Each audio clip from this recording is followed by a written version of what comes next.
Strange Universe, the phenomenal daily news magazine. Project Blue Book, the code name for a 22-year government investigation into the existence of UFOs. In that time, thousands of sightings are reported, many never explained. Was Project Blue Book a serious investigation or, as many are saying, just another part of the cosmic Watergate cover-up? Tremont, Utah, 1952. A Navy cameraman captures film of mysterious dancing lights. An Air Force investigation determines the lights are really seagulls. Great Falls, Montana, 1956. A minor league baseball coach films two objects racing across the night sky. The Air Force decides they're aircraft. From the time it's launched in 1952, Project Blue Book investigates scores of UFO sightings. There have been a certain percentage of this volume of reports that have been made by credible observers of relatively incredible things. When the team splits up in 1969, all but 701 sightings have been accounted for. Retired Air Force Colonel Robert Friend headed up Project Blue Book from 1958 through 1963.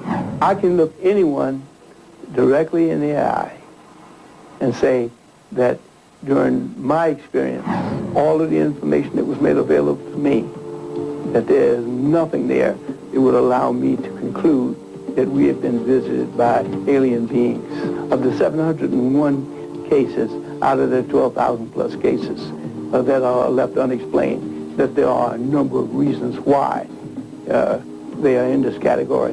And that can be because there wasn't sufficient information, because we really and truthfully couldn't explain it with the information that we had. Nuclear physicist Stanton Friedman studied the findings of the Air Force investigation into UFOs. Project Blue Book team members say they can look us in the eye and say they found no aliens in their 12,000 plus sightings. Were they kept in the dark? I would say they were kept in the dark. It was pretty good in the early 50s. It died, was killed in 1969 because it became a front operation. Their goal was to explain every sighting.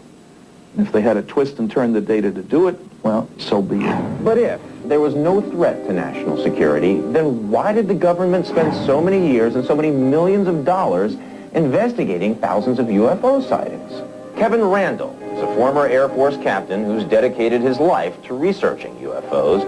Randall says that Blue Book was nothing more than a front. There is absolutely no doubt that there's been a cover-up going on since the beginning of the UFO phenomenon. After 1953, Project Blue Book, the public investigation became little more than a public relations outfit, and the real investigation was conducted by the 4602nd Air Intelligence Service Squadron, and we can say that based on Air Force regulations. So the documentation about the cover-up exists. New York Times reporter Howard Bloom is an expert on the Project Blue Book files. He believes that the government is guilty of a cover-up. There are a great many people in the Pentagon who have rigorously investigated whether or not there have been visitations from this planet. And what they've concluded is they just don't know. One always has the feeling when going through the Blue Book files that there's two Blue Book files. And what they're covering up, perhaps, is not, as many UFO people believe, that, you know, this really wasn't a weather balloon but a spacecraft. But I think what they were covering up is, this isn't a weather balloon, but we don't know what it is. And that's my feeling. The government is covering up its ignorance. And it's the responsibility of the government to find out what's happening. Some say a Utah farmer who came across a crop circle while working in his barley field. Some say it was the work of aliens who seek to communicate with us. Others maintain the crop circle was only a prank.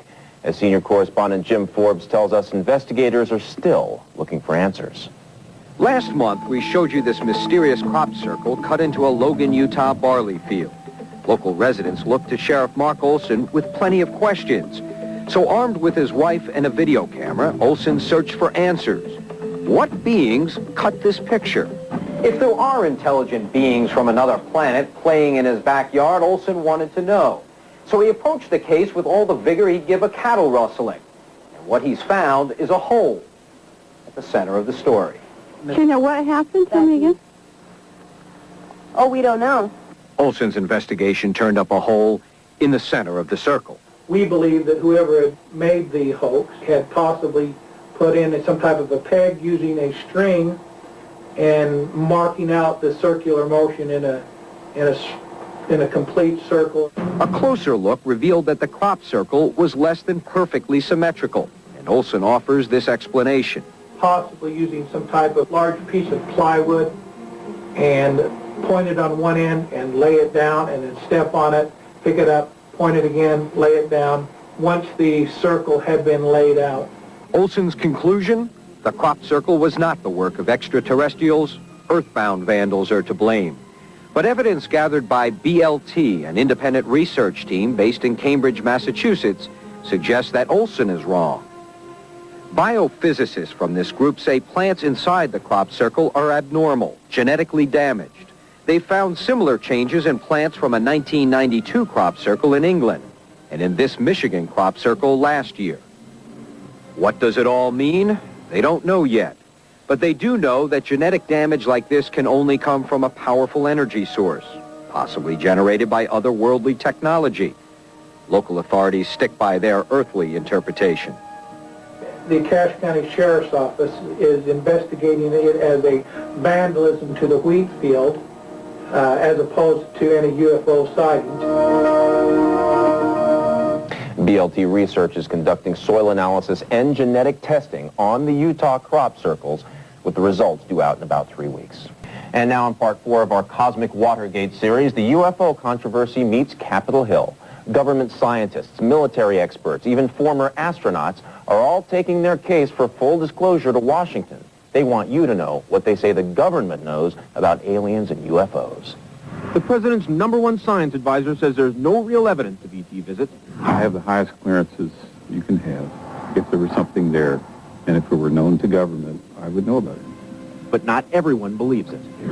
Ed Mitchell is an Apollo astronaut who's walked on the moon. I have been working with others who are urging that whatever information governments have should now be released to the public. Those others include fellow astronaut Brian O'Leary and philanthropist Lawrence Rockefeller.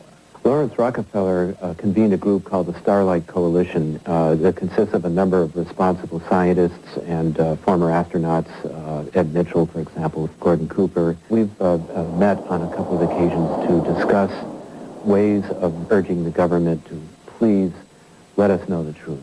O'Leary and Mitchell say a lot of government insiders can't speak up because they've been sworn to secrecy. We know of several people who were in the military and had observed UFO phenomena firsthand, but cannot come forward and talk for fear that they will be prosecuted. Robert Dean is a former Army intelligence officer. He says he's taking a risk by coming forward. I'm violating my oath and I'm subject for a $10,000 fine, 10 years in prison, forfeiture of all of my pay and allowances from now and forever. Dean's military vow of silence is no longer stopping him from telling what he says that he learned when he was assigned to the NATO war room in the 60s. There were large numbers of metallic circular objects flying all over Europe. Scott Jones has worked with Lawrence Rockefeller on the UFO disclosure issue. If we are correct, and it is a policy of secrecy and silence, to talk about it at all would be a change of the policy. Scott Jones says he and Lawrence Rockefeller met with President Clinton's science advisor, Dr. John Gibbons, to ask for new studies on UFOs. It was a meeting that John Gibbons doesn't remember. No, I don't know anything about a request or funding by Mr. Rockefeller. But Strange Universe has obtained letters between Rockefeller and the White House written after their meetings.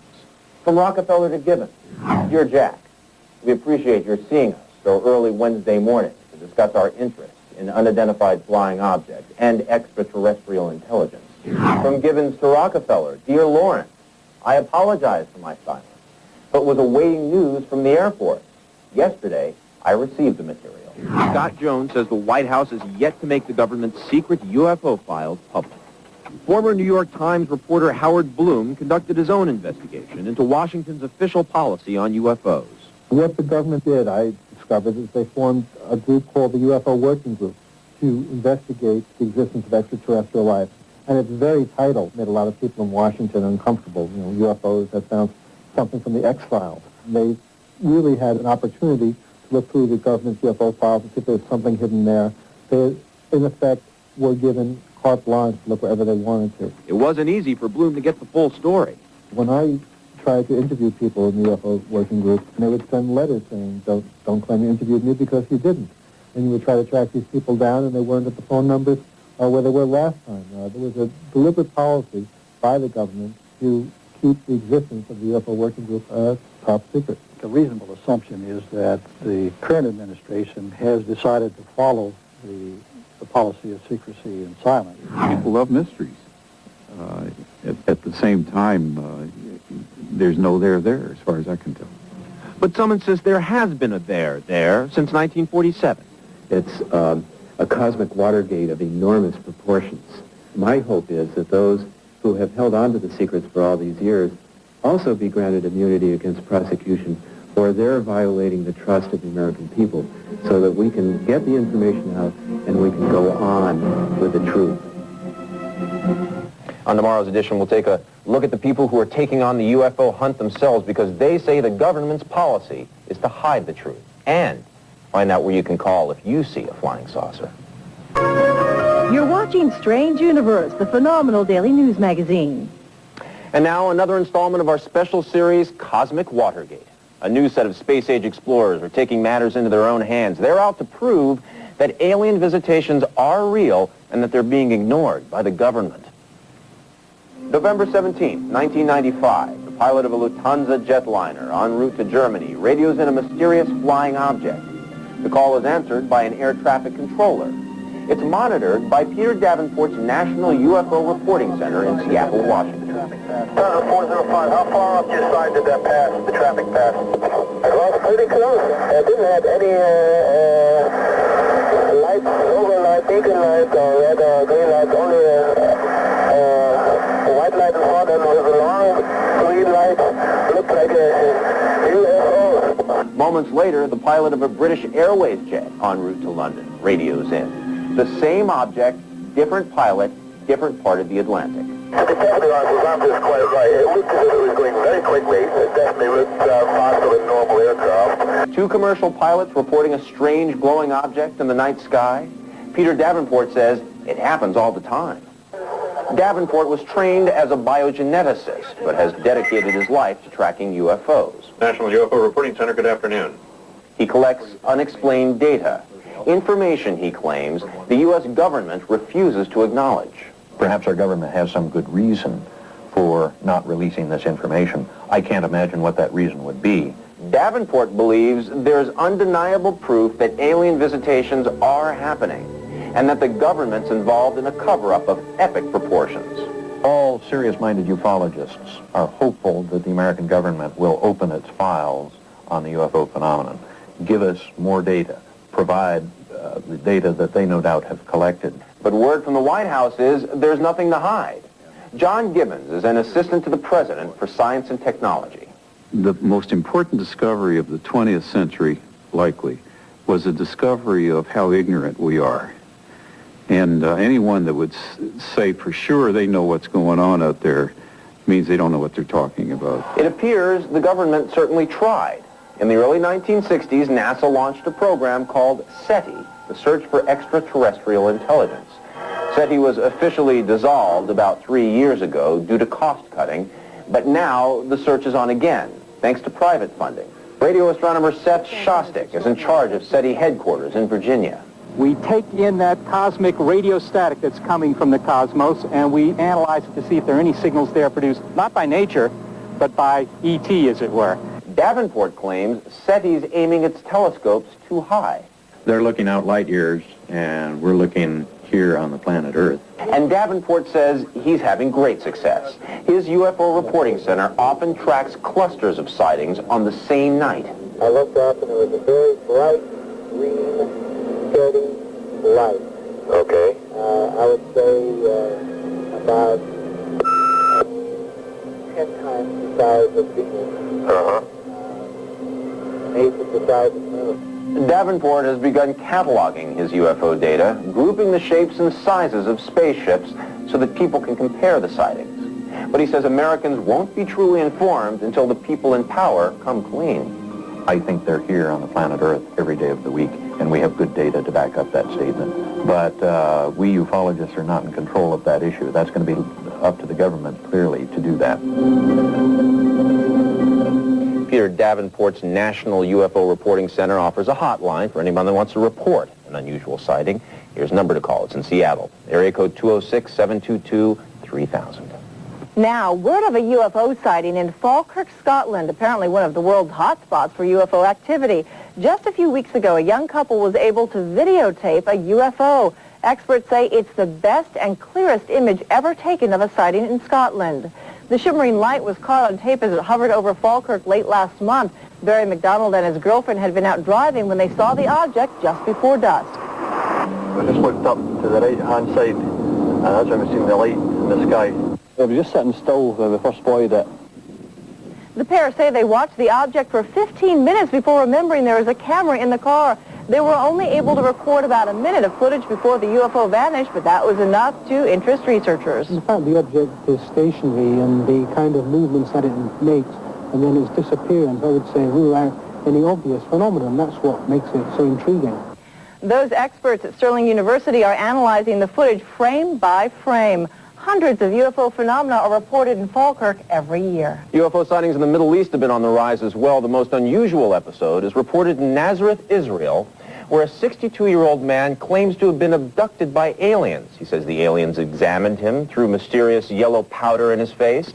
The yellow substance is analyzed at this point. Officials say it's an aluminum compound that's not found in any local soils. They've sent the samples on to the U.S. for further tests. Last month when they spotted what appeared to be an amphibious UFO in Australia. Witnesses say the object rose from the sea. They described the large object as a silver ball surrounded by light. After dropping rapidly into the ocean, the UFO apparently ascended again and flew off into the northern sky. Doesn't get strange. Of the infamous vampire beast of Mexico, the goat sucker, chupacabra. Some say it's a stuff of fiction. Others swear it's horribly real. It surfaced in Puerto Rico, the Philippines, and 9 of the 31 Mexican states. Believers say the terrifying chupacabra has left its mark on the suck-dry carcass of many an animal. And even though some people are willing to joke about the chupacabra, mysterious attacks continue. Could this be the culprit? From Hermosillo in Mexico's Sonora State, pictures of what some people claim are the remains of the fanged menace. A farmer in the area discovered the remains a month after his 24 sheep were massacred and sucked dry. Mexican officials believe the chupacabra did this and that the monster is very real. Desde luego, insisto, es un vampiro. I insist that it is a vampire. It could be a variation or a mutation or a new species of vampire. Animals in the United States may not be safe either. There have been reports from Miami that the chupacabra has been attacking household pets there. It's a horrifying concept, a foreign object surgically implanted in your body by an alien being. Is it possible? Some alleged abductees said they have proof in the form of doctors' x-rays. I've noticed complex ringings and beeping sounds in my ear at times, and the ear will turn bright red and get very hot. And it's physical proof of something. I'm going to have this object removed, and we're going to study it. Best-selling author Whitley Strieber is talking about an object he believes aliens put in his earlobe. He wants it removed. Los Angeles surgeon Roger Lear and hypnothesiologist Daryl Sims say they've met 30 other people who may have alien implants, and that they've documented over 100 more cases. They could be tracking devices, or they could be behavior controlling devices. They may be devices for monitoring body functions. Lear and Sims say they've even surgically removed objects patients claimed were put there by aliens. One of these patients is Pat Parinello, whose childhood memory of a flying saucer landing at his feet is as vivid as if it were yesterday. The thing started to spin. When I turned to run, break away from it, it was like an explosion. The thing seemed to went off, and it felt like something grabbed my hand right here. And then I blacked out. It was 1954, a record year for UFO sightings, but no one believed the boy who grew up making paper models of the alien craft he says took him away. Pat finally had his hand x-rayed. That's when I saw this little triangular thing in my hand x-ray, and I pointed it out to the doctor and told me it was a cyst, not to worry about it. But that memory of what happened on the farm came back to me, that explosion and that feeling of it grabbing my hand. Dr. Lear and Daryl Sims took on Pat's case and re-examined his x-rays. This is a view looking across the top of the hand, and we see this small metallic object just adjacent to the bone. He said that was put there. Trained in a trauma room, Dr. Howard Mandel says he's not surprised that people are finding metal objects in their hands and feet. There are probably millions of people who have accidentally had something thrown into their hand or foot. We step on things with our feet all the time. We use our hands with machinery all the time. The objects are real. They're really coming out of people. Someone put them there. In August 1995, Dr. Lear and his surgical team removed the metal object from Pat Parinello's hand. This is the view of the object immediately after it was removed, and this is the membrane, this very dark gray dense membrane that covers it. It would be virtually impossible for the body to do that by itself. Nonsense, says Dr. Mandel. And the body's response to that would be to protect it from getting infected, and the immune system reacts by laying down fibrin in deposition of material that prevents infection. Their scientific method is illogical. Their research is not scientifically based. Their conclusions are foolhardy, and I'm open-minded. Lear and Sims are planning their next surgery. They say the lab tests on their first two may prove that aliens are putting tracking devices in humans. What I think it will show, I have no earthly idea what it will show. I might emphasize earthly. Doctors Lear and Sims offer implant removal to their patients free of charge. Before Neil Armstrong ever set foot on the moon, Navajo Indians believed their ancestors traveled through space. So when NASA came calling to test its Mars rover on the reservation lands, many of the Navajos wondered, what took you so long? Senior correspondent Jim Forbes reports. Into this incredibly beautiful but primitive land, where electricity is scarce and where only a thin ribbon connects it to the outside world, there comes a stranger. Crawling across the desert floor, it seduces the bewildered, the fascinated, the curious. Designed by NASA and the Russian Space Agency, this rock-crunching buggy will one day explore the surface of Mars, its robotic arm extending to photograph and then scoop up samples of the Martian soil. And where better to test its capabilities than the barren Navajo desert? To the outsider, this may appear to be the 19th century meeting the 21st.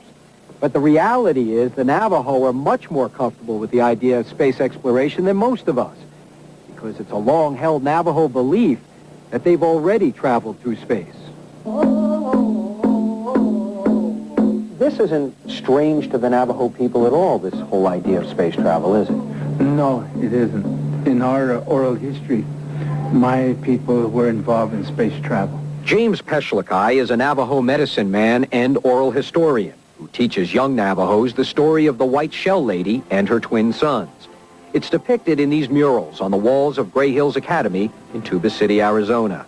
The twins, one day they decided to see their father, the sun, and so they went east to the edge of the land. From the edge of the land, they went into space. They traveled to their father, according to Navajo legend, on the rays of the sun. Once there, the twins were warned not to ignore the lightning bolts for the return trip home. If you hesitate, it's going to leave without you, and you are going to be marooned in space forever. And so elders didn't hesitate, as it was the dawn of an exciting new chapter in the legend of Navajo space travel when NASA approached the tribe asking to test its rover on reservation land. When I first came here, one of the first people that I talked to told me that Navajo people believe that we came from the stars and that it's our destiny to return to the stars, and this seems to me like it's right on that path. Not only does the land simulate the Martian surface, the desert is also rich with fossils, evidence of the earliest life forms on Earth. Which is exactly the kind of thing that we'd like to find on Mars. And so Russian scientists, alongside those from NASA, watch as Navajo school children guide the rover across the desert terrain. Others send navigational instructions from computer labs in reservation schools, while still others actually control the rover by satellite from NASA's Ames Research Center in Northern California. I'm thrilled that I have a part of this, part of the research. 16-year-old Jennifer Walters plans to attend Johns Hopkins Medical School to become a cardiologist. this rover could be on Mars, and I was a part of the research. I had a little piece put into it. Traditional Navajos believe that the very first close-up images of the surface of Mars, or any other planet for that matter, may well produce evidence that their ancestors were already there long ago. Maybe the footprints or stains of the tobacco from their pipes of peace. There are many tribes who have stories around star knowledge. Engineer Dr. Norbert Hill, an Oneida from Wisconsin, says that when it comes to space travel, NASA is only catching up to what Native Americans have always understood. It's a much deeper meaning than just looking at space and rocks as purely science. It's about going to meet your relatives. Wow, that's incredible. Jim joins us now live on the set. Jim, did the tribe's beliefs actually have anything to do with why NASA chose the reservation? Actually not, Emmett. That's not what brought them there. What brought them was the landscape. If you look at it, it's about as close to Mars as we have here on Earth.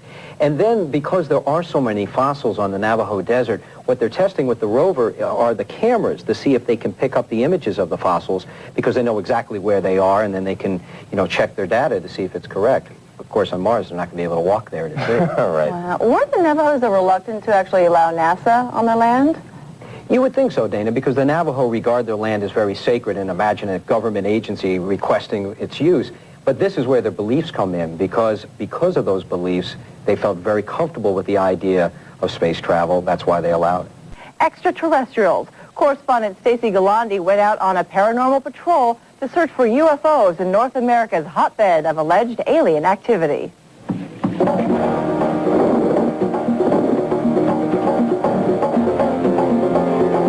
We begin our trip with a singular goal, to witness what so many claim to have seen here before, UFOs soaring through the night sky.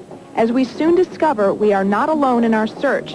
The curious come in droves with the same idea. I want to see a UFO. I came here in search of UFOs. The UFO expedition begins here in Mexico City. Our group of travelers are here chasing a dream to actually catch a glimpse of an alien craft. And by the looks of it, their chances are pretty good. If I could see one fairly close up, it would be very important to me. They come from all walks of life in search of one thing, contact from beyond. Joyce Murphy is their guide. We're going to have a very tremendous experience. Joyce is the president of the Texas-based Beyond Boundaries, a company that specializes in alien adventures. Mexico, she says, is a hotbed of ET activity. It's not 40-year-old phenomenon. It's very current. It's very alive. It's happening now, like right now. Since this is my first trip, I joined Joyce's group hoping to see a spaceship. Our first stop is just an hour south of Mexico City, the legendary village of Tepoztlan.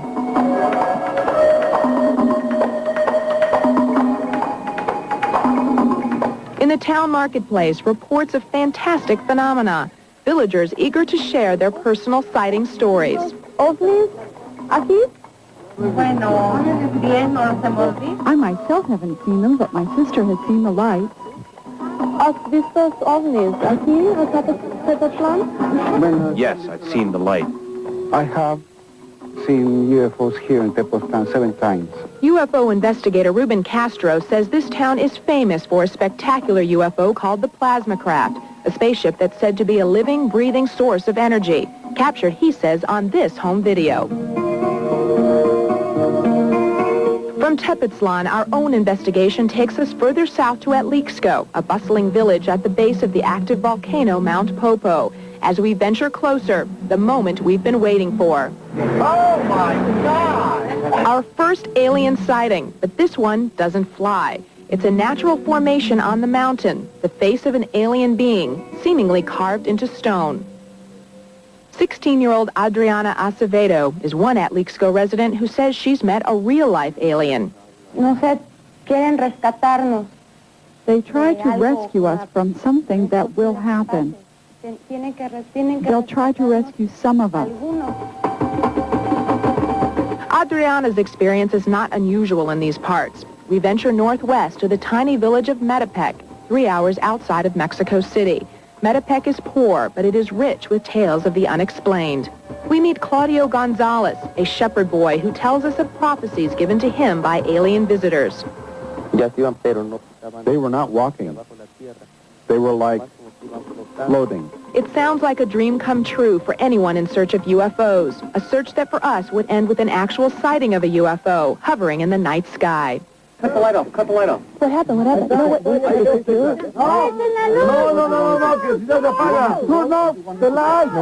Wow. You're watching Strange Universe, the phenomenal daily news magazine. Strange sightings in the skies above Mexico, reports of unconventional spaceships. As correspondent Stacy Galandi tells us, they're called plasma crafts. Behind me are the hills of Tepoztlan, a mystical village tucked neatly away just south of Mexico City. For years, this has been the center of UFO activity. And for many of the villagers here, they say they've actually seen a UFO, something they call a plasma craft.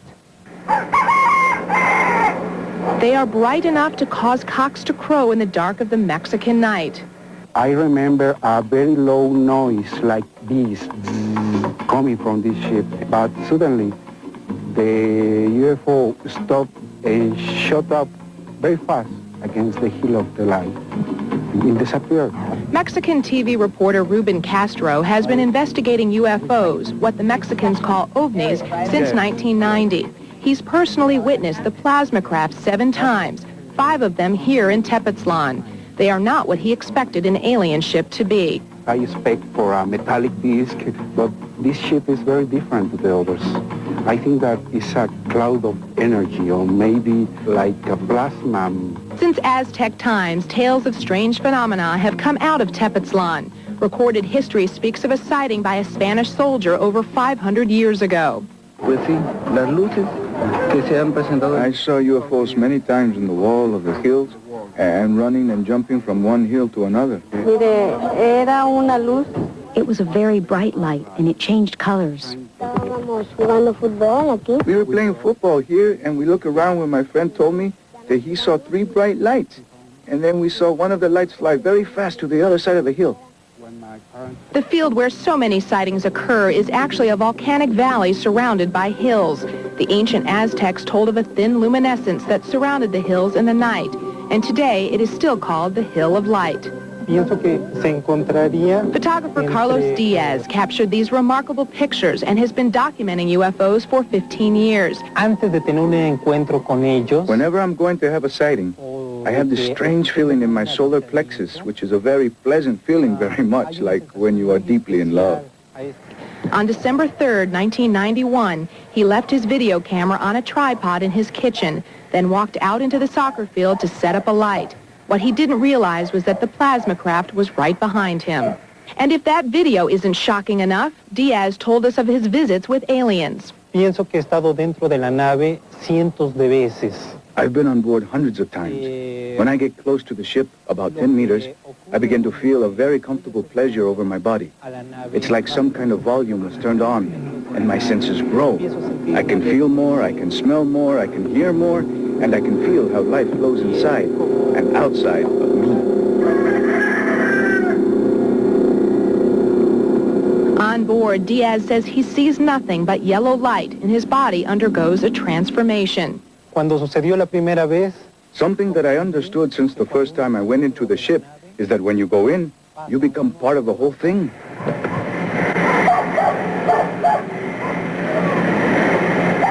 In Tepoztlan, UFOs are commonplace, whether they appear here on wall murals or high in the sky. They are not considered a mystery. They are simply a part of everyday life. And as the villagers say, it's just what adds to the magic of Tepoztlan. I'm Stacy Galandi for Strange Universe. Metepec, Mexico, a tiny farming town quickly becoming known as a UFO hotbed. Both villagers and visitors say it's a place where heaven truly does meet Earth. Here's correspondent Stacy Galandi with another installment of our special series, The Mexico Files.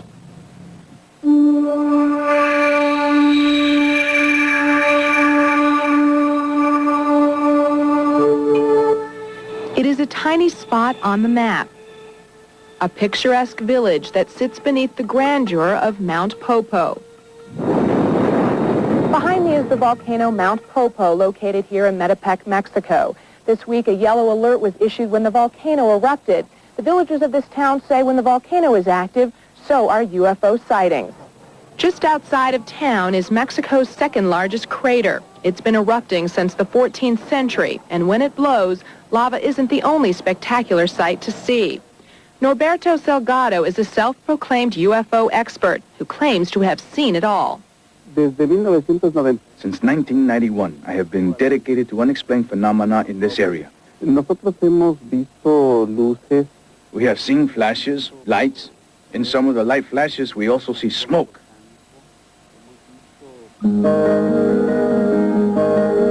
This summer, Norberto captured the eruption of Mount Popo on home video. He also captured mysterious dancing lights plunging in and out of the top of the volcano. Within 3 months, we recorded very unusual activity from the lights and flashes on top of the volcano. Norberto and other locals believe the dancing lights are alien spacecraft that have been visiting Mount Popo for hundreds of years. They are here, they are with us. Why do they come? Villagers believe the volcano could be an energy source or a secret underground meeting place for aliens. Taxi driver Javier Ramirez has lived in Metepec at the foot of Mount Popo all his life. He claims to have seen several UFOs, including one just 4 months ago. I was in the gas station and I saw a UFO hovering overhead, vibrating for 5 minutes. It moved slowly and then it flew away at a very high speed. Javier and other villagers believe alien visitors are in Mexico to befriend humans, and they have been here long before the Aztecs. They say Mount Popo is being guarded by alien eyes on this alien face naturally carved into a mountain next to the volcano. Javier agrees. There is nothing to fear. I am not scared of these visitors because of their technology. I believe if we don't attack them, they will leave us alone. The volcano is a constant source of energy for the spaceships, an energy that villagers say the aliens need for space travel. Since the aliens take away energy from the land, they also give something back. They watch over the volcano and prevent it from erupting. The villagers say they will always be safe as long as their alien angel watches over them. Reporting from Metepec, Mexico, I'm Stacy Galandi for Strange Universe. A UFO. Skeptical? Well, you take a look at what our camera captured when correspondent Stacy Galandi went out on a UFO watch.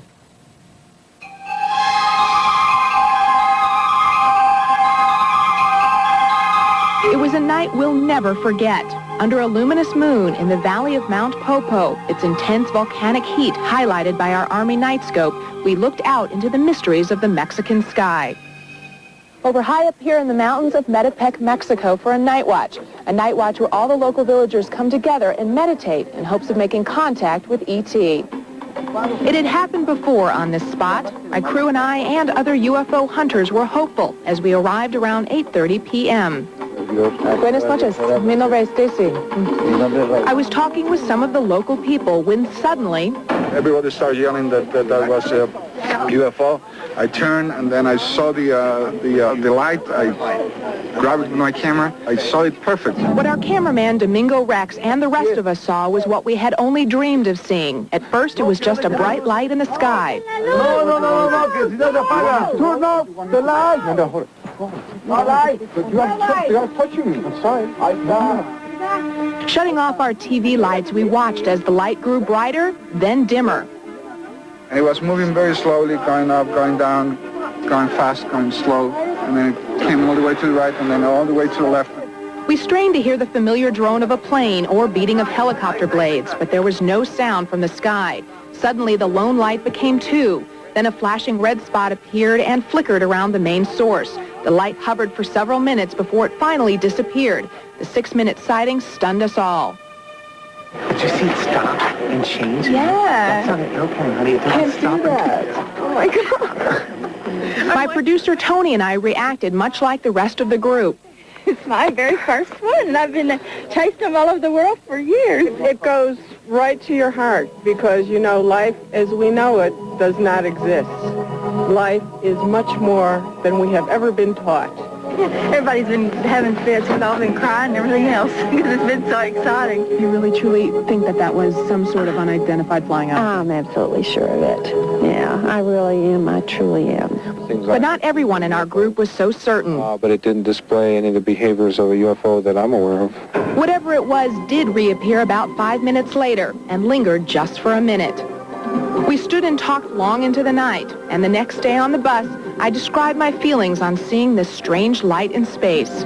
There was an instant feeling of like wanting to cry. There was definitely an excitement that just sort of like goes over your whole body because you're thinking, this is a UFO that is not of this earth. That is really something. Stacy joins us in studio right now. You were there. What was it like to see it in person? Well, we were so lucky because we had been out every night, and when we actually saw it, it was such an amazing experience. And the video really doesn't do it justice. It's so much better in person. And we're already in the process of having it analyzed, are we not? Yes, in fact, when we were in Mexico, we had a researcher there who analyzed the footage and really just had no explanation for it. But we have sent the video out to an independent analyst here in the States, and we hope to have those results in the next few weeks. Our Mexico files comes a warning to the world from two teens who say they've had close encounters with aliens. Correspondent Stacey Galante has a story. We're in the Mexican village of Atlixco, located at the base of the volcano Mount Popo. This is a village that has had numerous UFO sightings and alien contact. One 16-year-old girl says she's had contact and made friends with the aliens, and she's even brought back an important message. Adriana Acevedo is the daughter of a prominent attorney. A humble, unassuming teenager, she has led a privileged life. But nothing could have prepared her for an experience she calls a miracle. What happened was, on June 20th, 1995, in my house around 2 or 3:30 in the morning, I was sleeping. I felt like someone turned on the light. Adriana says she got out of bed and went to her window. That's when she saw an alien spacecraft sitting in the garden outside her balcony. These photos were taken by Adriana's father to prove it was not a dream. It was a big metallic object with a little pulsating light. Adriana says the ship was filled with beings that resembled humans. I saw small men, white, but their skin was smooth. Some people say they've seen them with eyes like this, but their mouths are very small and their noses are small. The visitors were friendly and made Adriana feel loved. She claims they chose her for a reason, to send an urgent message that humans are destroying the natural beauty of planet Earth. They believe in God, and they say we must all believe in God and follow the laws He's given us. Adriana says the visitors did not speak with her. They communicated telepathically, sending messages to her brain. She says they have visited her 3 times, urging her to love her family and all of humanity. How do we prepare? Well, just be good. Adriana is not the only teenager who claims to have made contact with alien beings. This is the village of Atlamayaya. It's a small, poor village, but it's rich in UFO sightings. One shepherd boy we found here lives with his family in a house with crumbling walls and no roof. His life is very difficult, but he says that the day he encountered aliens changed his life forever. We were taking care of our goats when suddenly we saw a light. He says it happened 6 years ago. Claudio Gonzalez was only 9. We didn't know what it was. We couldn't see anything from the light because the light was hurting us. Claudio says the alien visitors told him they were here because of the volcano. Legend has it alien spaceships may be using Mount Popo as an energy source or an underground station. All they asked was, why were so many people coming to see them? Claudio says the visitors were about 3 feet tall. Other than that, their faces were a blur. But he remembers what they said, like it was yesterday. They said there's going to be a big war. Claudio says the aliens gave no date for their prophecy of doom, but they predicted the next world war would take place in New York City. After a moment, the aliens disappeared. We went looking for them and didn't find anything. They floated away. That was the only time Claudio says he ever made contact with alien visitors. To this day, Claudio does not know why he was chosen. I don't know why. I was just there. But Adriana believes she was chosen because she is quiet and trustworthy. She feels she's been given a mission. Me siento muy bien. I feel fine, but it's also a huge responsibility because I'm also afraid I may fail.